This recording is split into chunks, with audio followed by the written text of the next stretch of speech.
The leaves had started falling fast and thick overnight, turning the streets of Asheville into a golden mosaic beneath the early light of a September morning. I stood by the window, hands wrapped around a mug of tea, breathing in the quiet.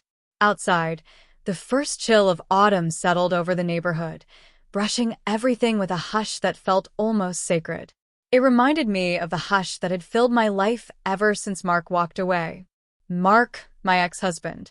Our son, Ethan, had only been 4 when he packed up and left, leaving the two of us to figure out how to fill the space he'd left behind. It hadn't been smooth, but somehow Ethan and I made it work. He became the center of my world, the calm in my storm. Now 21, he was chasing a career in photography, dreaming beyond the limits of this small southern city.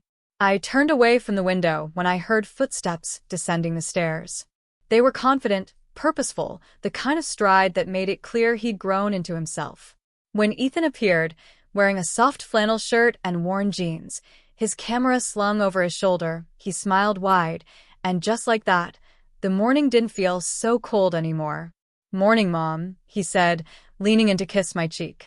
The light brush of his stubbled jaw against my skin reminded me of just how quickly time had passed. "Good morning, sweetheart," I answered. "Heading out already?" "Yeah," he said, eyes lighting up. "The lake should look amazing with the fog rolling off it. The colors are perfect right now. I don't want to miss the light." I nodded, pride swelling in my chest. Ethan had always seen the world differently. He didn't just snap photos, he told stories through them. His work held emotion, glimpses of something deeper. It was that tenderness in his eye that set him apart. "Mind if I tag along?" I asked, catching myself off guard. I usually gave him space for his creative rituals, but today I felt drawn to be there. He blinked, surprised. "Seriously? You'd come?" "Why not? It's been ages since I've seen the lake this time of year." So we bundled up and made our way through the quiet streets, the air crisp, leaves skittering around our feet. The lake wasn't far, but the walk felt unhurried, almost meditative. When we reached the shore, I had to stop and take it in. The surface of the lake mirrored the sky's soft gray, and the trees around it were just beginning to turn, their leaves glowing amber and rust. Ethan was already at work, adjusting his camera and finding his angle. I stood back and watched. The way his fingers moved, the way his brow furrowed in focus. There was passion in every motion, and for a fleeting second, I saw Mark in him. Not the man who'd left us, but the dreamer I'd once believed in. "Mom?" Ethan's voice cut through my thoughts. He was watching me now, a quiet smile tugging at his mouth. "You okay?" "Just thinking," I replied, brushing a leaf from my coat. "You remind me of your dad when you're like this." He didn't recoil like I thought he might. He just looked thoughtful. "Do you ever miss him?" I hesitated, then said, "Sometimes, but not in the way you'd expect. I miss what we were supposed to be, but I wouldn't trade how things turned out, not for all the perfect plans in the world." We held each other's gaze for a moment that said more than words. Then he set his camera down and pulled me into a hug.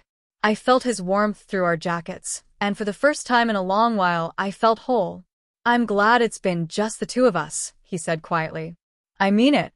Tears stung behind my eyes, but I kept them at bay. "Me too, baby.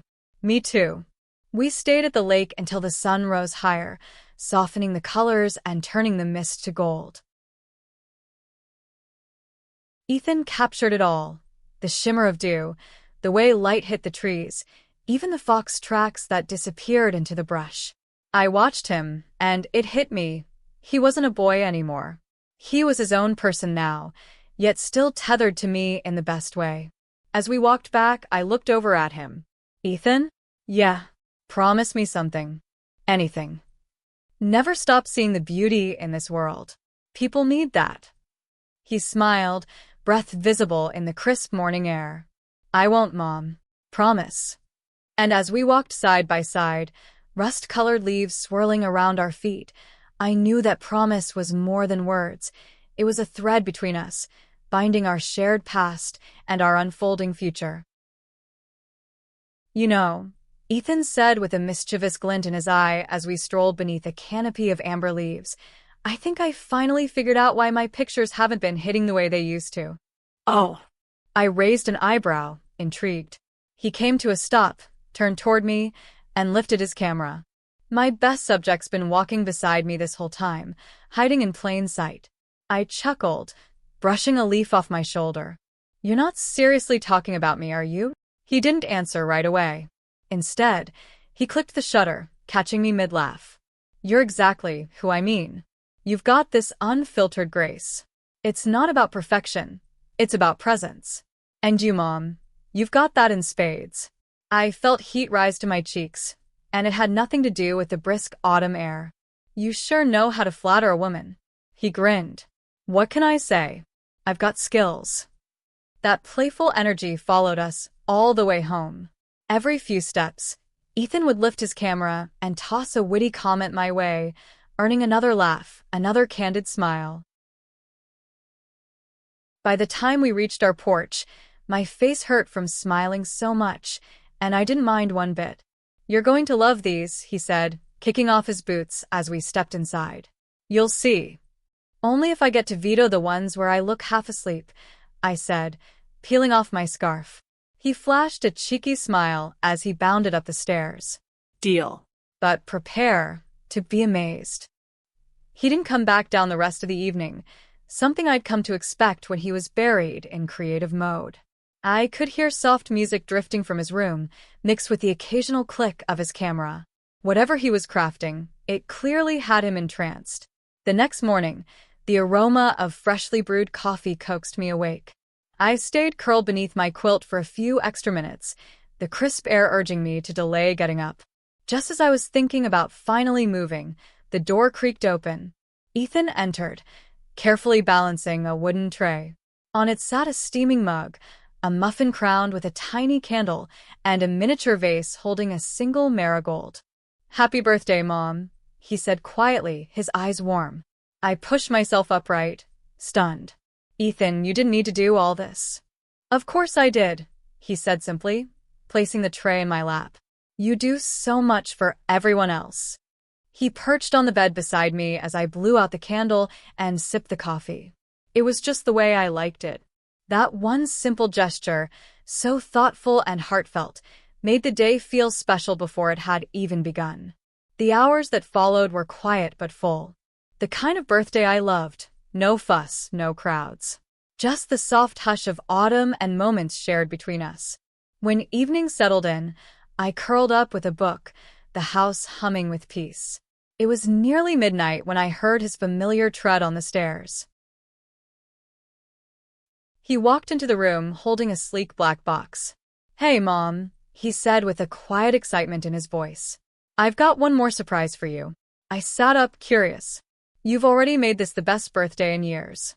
What could possibly top it? Just open it, he said, handing me the box.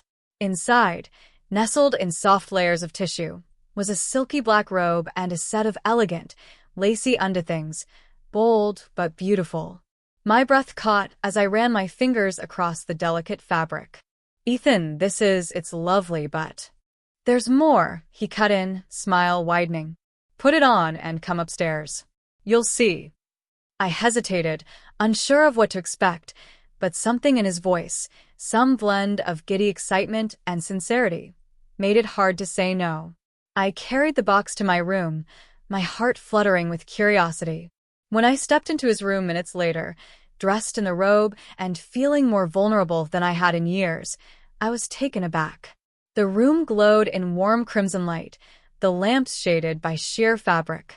A soft haze drifted through the space from a small fog machine in the corner.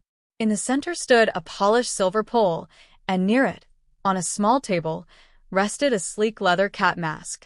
Ethan turned, camera in hand, his gaze lighting up. You look incredible, he said gently. Here, wear this. It'll make the photos pop even more. He handed me the mask. I paused, unsure, but his smile was reassuring, tender even. Just trust me, he said.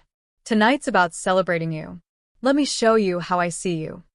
Taking a breath, I slid the mask into place. Upbeat music filled the room. At first, I felt awkward, uncertain, but Ethan's laughter and quiet encouragement soon put me at ease. He moved with gentle direction, capturing every angle with reverence, not just artistry. "You have no idea how radiant you are," he said between shots. "I mean it." There was something in his tone, something unspoken but deeply felt. I met his eyes through the dim red light and saw more than admiration. I saw recognition, understanding, connection. That night became more than a photo shoot. It was a moment suspended in time where I allowed myself to feel seen, really seen, not as a mother or a woman marked by the past, but simply as myself. The steady rhythm of the music filled the room, pulsing through the soft red light and drifting haze like a heartbeat. I felt something stir in me, an electric thrill I hadn't known I'd been missing. In that moment, I wasn't just someone's mother or a woman defined by the past. I was simply me again, stepping into a version of myself I'd almost forgotten. Ethan lowered his camera, tilting his head slightly as he looked at me. "You're something else," he said, genuine wonder in his voice. "Seriously, when did you get this confident?" I laughed and shook my head. "Confident? Ethan, this is hardly a typical Thursday night for me." "Well, you're killing it," he replied with a lopsided grin. "And don't even pretend you're not enjoying this." He wasn't wrong. There was something freeing about letting go, about stepping into a spotlight of sorts, not for anyone else's expectations, but just to feel alive. "You think this is impressive?" I teased, raising a brow. "You've barely scratched the surface." His curiosity lit up. "Oh, really? And what are you hiding?" "I used to take heels classes," I admitted, slipping the robe from my shoulders and letting it fall behind me. "I still remember a move or two." His eyebrows shot up. "Wait, you what? You've been holding out on me. Don't you dare laugh," I warned with a smirk, stepping toward the polished silver pole at the center of the room. The mood shifted, still playful, but now charged with anticipation. It had been years, but some movements never truly left you. I slipped off my shoes, gripped the pole, and let muscle memory take over. A fluid spin, a graceful lift, motion that came back to me like muscle remembering music. Ethan froze mid-step, his camera dangling at his side. I spun, climbed, twisted, each movement more natural than the last, the warm light catching the metallic shimmer as I moved. By the time I landed on my feet again, he was already applauding, his expression one of open awe. "Okay, that was insane," he said, walking over. "How did I not know you could do that?" I was still catching my breath. "That was a different life. I used to go for fun before you were born. Guess I still have some of it left." "Well, color me impressed," he said, softer now. You're stunning." His words stopped me more than the routine had. He leaned in and pressed a kiss to my cheek, lingering just long enough to let the affection settle in. "You really do look incredible tonight," he added as he stepped back. "I mean it." For a moment, I was speechless. The sincerity in his voice, the way he looked at me, it was real, heartfelt. "Thank you," I said quietly, pulling the robe around me once more. The music shifted to a slower melody, something soft and low. Outside his room, the world felt paused, as though nothing else mattered. In here, it was just us suspended in time. Ethan picked up his camera again, raising it casually. "Mind if I get one more? Just you, standing there?" I hesitated, but the look on his face erased my doubt. I leaned lightly against the pole, letting the robe drape open just enough, and smiled. The flash popped, a moment frozen in time. "Perfect," he said, lowering the lens. "You were made for this." I chuckled, shaking my head. "Or maybe you're just good behind that camera." He stepped closer, more serious now. "Maybe.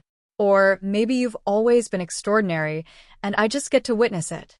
His words lingered in the space between us, more than a compliment, something deeper, something intimate. The night faded into a warm, sleepy quiet. Ethan eventually put his camera away, and we ended up in the kitchen sharing tea, laughing over how breathless I'd gotten after the impromptu dance. It was easy, familiar, yet new all at once.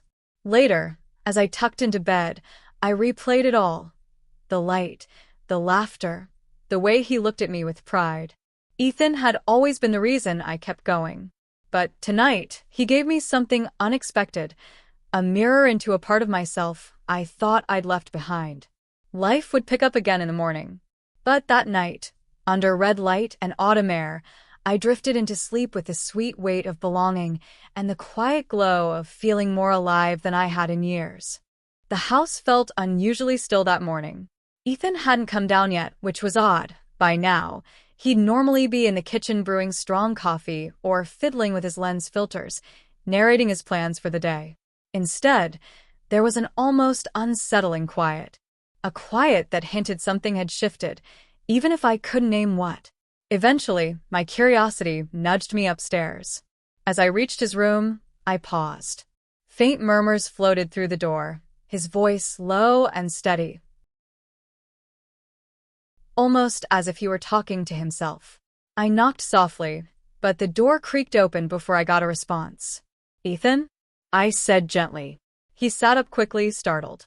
He was lying across his bed, camera in hand, his legs stretched out and crossed at the ankles. The glow of the camera screen caught my eye immediately. I recognized the images, my silhouette in the red light, the robe draped just so, the haze curling around me like fog in the woods. Our photos from last night. His fingers scrambled to power off the screen. Color rushed to his face, and he sat up straighter, flustered. Mom. I didn't hear you come up. I stepped in and closed the door quietly behind me. "It's okay," I said in a calm voice. "You don't have to hide them. I know what's on there." He kept his eyes on the camera, his voice barely audible. "I didn't think you'd want to see them again. They felt personal." I walked over and sat on the edge of his bed, my tone soft. "You took those with such care, Ethan. Why wouldn't I want to see what you captured?" He hesitated, the camera still clutched in both hands. His face was flushed, and his jaw was tight like he was bracing for judgment. "I guess I thought maybe I crossed a line," he admitted, eyes on the floor. Last night felt different." I held out my hand gently. "Let me see." He looked at me, unsure, then slowly placed the camera in my hands. "I didn't mean to make things weird," he added in a quiet voice. "I just wanted to make sure that I did you justice." I scrolled through the images slowly, and what I saw made my breath catch. The composition, the emotion, the detail. He hadn't just taken pictures. He had captured moments. Me caught mid-laugh. Me, still and strong.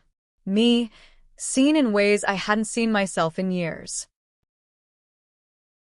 "Ethan," I whispered, my throat tightening. "These are stunning." He lifted his gaze, cautious. "You mean that?" "I've never felt more seen," I replied, turning to him. "These photos, they're art. And you have such a rare eye. You don't just capture an image.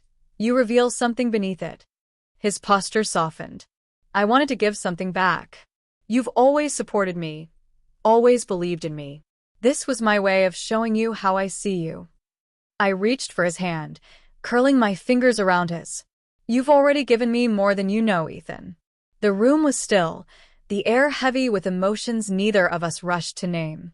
I watched his face, still pink with lingering embarrassment, but in his eyes was something earnest and unguarded. Something new. "You're blushing," I teased, nudging him lightly. He gave a sheepish laugh and rubbed the back of his neck. "Yeah, well, wasn't expecting to be caught mid-scroll." I handed the camera back to him, our fingers brushing. "You should be proud of this work. And of yourself." He held it close, looking at it as though seeing it anew. "Thanks, Mom. That really means everything." I leaned in and kissed his cheek, the same way he'd kissed mine the night before. His skin was warm under my lips, and when I pulled back, his smile had returned, gentler this time. "You're talented, Ethan," I said as I stood. "And you've got the heart to go with it. Don't let anyone ever make you doubt that." As I left the room, I closed the door with quiet care. My chest ached in the best way, full of pride, wonder, love. Ethan wasn't a child anymore. He was a young man filled with vision, compassion, and something even rarer, sincerity. Back in my room, I sat on the edge of my bed, still holding the warmth of our morning close. Last night had been unexpected, intimate, vulnerable, even bold. But it had also been a turning point. We were no longer just mother and son trying to move forward. We were co-creators of something deeply personal, raw, and completely our own.